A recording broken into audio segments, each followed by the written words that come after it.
सो है गाइस, स्वागत आपका आप ही के यूट्यूब चैनल मिस्टर डीके में। आज की इस वीडियो में हम डिस्कस करेंगे प्रिज्मैक्स ग्लोबल वेंचर लिमिटेड के बारे में। जैसा कि आप देखोगे, ये जो स्टॉक आपको नॉन स्टॉप भागते हुए नजर आ रहा है, इसके पीछे का रीज़न क्या है वो मैंने आपको हमारी पिछली कई वीडियो में बताया है। तो यहाँ पर हम बात करेंगे इसके नेक्स्ट टारगेट्स को लेकर, क्या इसके लेवल्स रहने वाले ऊपर में, क्या इसके जो चार्ट है वो क्या लेवल दिखा रहा है, हम जो है डिटेल में जानने की कोशिश करेंगे। एक इसकी बैड न्यूज़ निकल कर आ रही है, वो भी मैं जो आपको बताऊँगा।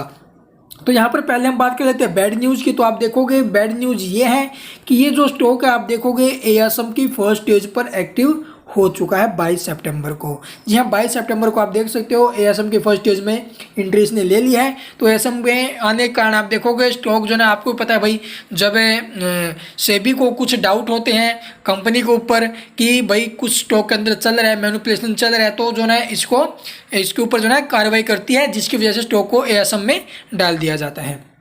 तो यहाँ पर आप देखोगे प्रिज्मैक्स ग्लोबल को ऑलरेडी एएसएम में डाल दिया है। मैंने हमारे सभी इन्वेस्टर्स को एक ही बात बोली, कितने भी मेरे सब्सक्राइबर हैं, मैंने इसको पहले वीडियो बनाया है, ठीक है। मैंने अपने टेलीग्राम चैनल पर भी जो है इसके बारे में बता दिया था कि आप जो है प्रिज्मैक्स को बाय करके चल सकते हो, लेकिन हमें निकलना कब है। हमारी जो 20% स्ट्रेटेजी है वो मैंने उनको बताई है कि हमें 20% प्रॉफिट लेके स्टॉक से बाहर आना है। आप देखो मैंने जो ना इस मंथ में 3-4 स्टॉक रेकमेंड कर दिए हैं 20% वाले। आप देखो मैंने हर वीडियो में आपको एक ही बात बोली कि आप जो ना 20% स्ट्रेटेजी यूज करो, फॉलो करो, आपको जो ना प्रॉफिट ही प्रॉफिट होगा, लॉस होने की बहुत ज़्यादा कम चांसेस होते हैं। 99% प्रॉफिट, 1% चांस होंगे कि आपको जो ना कहीं पर लॉस हो सकता है। तो यहाँ पर आप देखोगे पहला मैंने कृतिका वायर बोला, कृतिका वायर ने 20% प्रॉफिट वहाँ से हमने बुक किया। सेकंड आप देखोगे उसके बाद मैंने आपको बताया एक बानस फाइनेंस का, उससे पहले बताया, उसके अंदर 20% प्रॉफिट बुक किया कृतिका वायर। और जो है बानस के बाद में आप देखोगे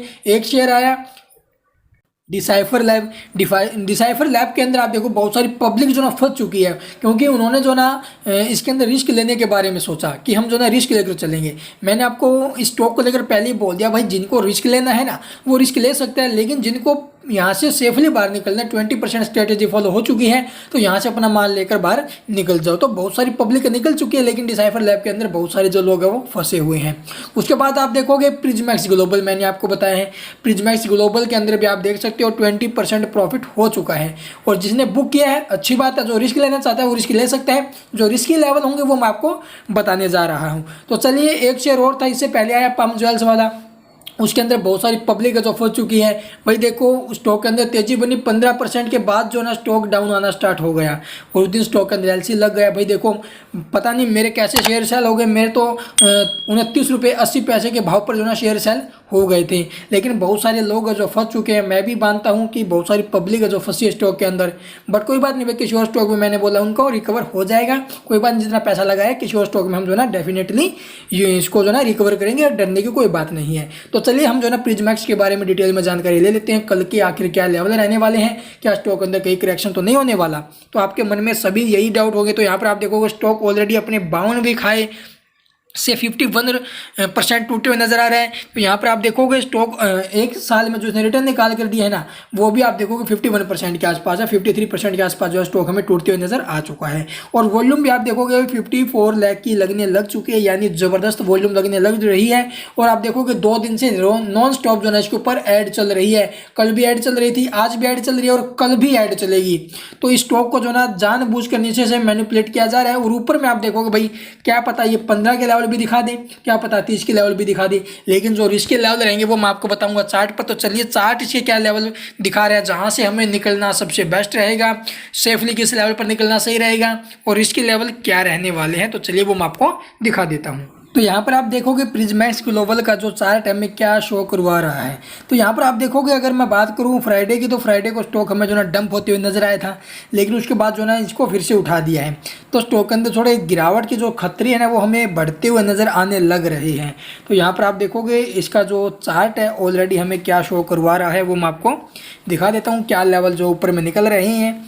तो यहाँ पर आप देखोगे पहले तो भाई लास्ट में जो यहाँ पर हमें कैंडल बनते नजर आई है, माल निकाला गया है, ऑपरेटर द्वारा जो दबाकर जो माल है वो सेल किया गया है। तो आप देख सकते हो भाई, तो यहाँ से निकलना आई थिंक सबसे बेस्ट रहेगा। जो इसके रिस्की लेवल थे वो हमें देखने को मिल चुके हैं, 7 रुपये का लेवल इसका रिस्की था। जिन्होंने 6 रुपये से इसको परचेज किया है उनको अप्रोक्सीमेट 20% प्रॉफिट हो गया है। ठीक है, तो 20% की जो स्ट्रेटेजी हमारी वो इसके अंदर जो ना फॉलो हो चुकी है। तो यहाँ से निकलना आई थिंक सबसे बेस्ट रहेगा।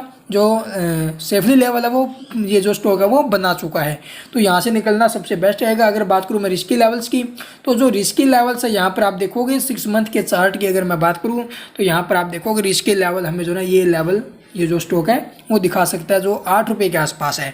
तो 8 रुपये के आसपास यानी 7 रुपये 80 पैसे इसका जो है रिस्की लेवल निकल रहा है।